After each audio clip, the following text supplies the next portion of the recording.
présidentielle au Venezuela, l'opposant Falcón dépose un recours en justice le soir même du scrutin présidentiel du 20 mai 2018. Henry Falcón, battu avec quelques 20% des voix, a déclaré qu'il ne reconnaissait pas la validité du scrutin.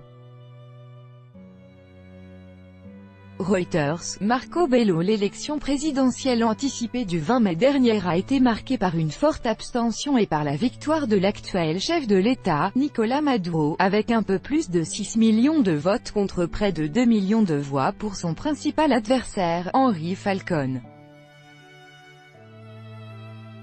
Le soir même de l'élection, le challenger de Nicolás Maduro avait refusé de reconnaître les résultats en raison d'irrégularités, selon lui.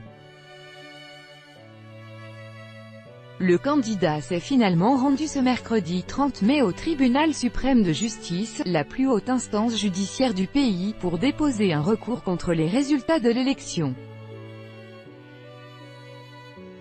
Avec notre correspondant à Caracas, Julien González. Après 9 jours de silence, Henry Falcón est finalement venu apporter les preuves d'irrégularité commises lors du scrutin. Dénonçant notamment la multiplication des points rouges de propagande du parti chaviste au pouvoir, il est venu demander au tribunal suprême de justice l'annulation pure et simple de l'élection du 20 mai.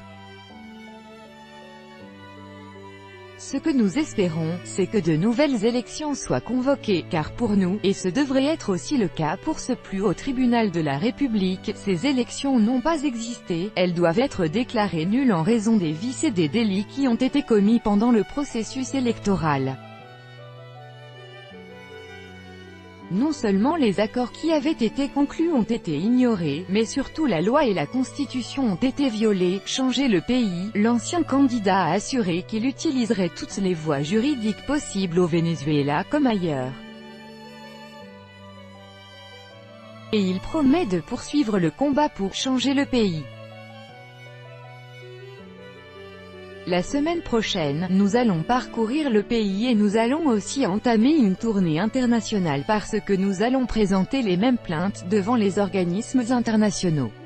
Maintenant, ce que je peux vous dire, c'est que nous allons continuer la lutte politique et nous allons continuer d'insister pour la formation d'un gouvernement d'unité et de transition.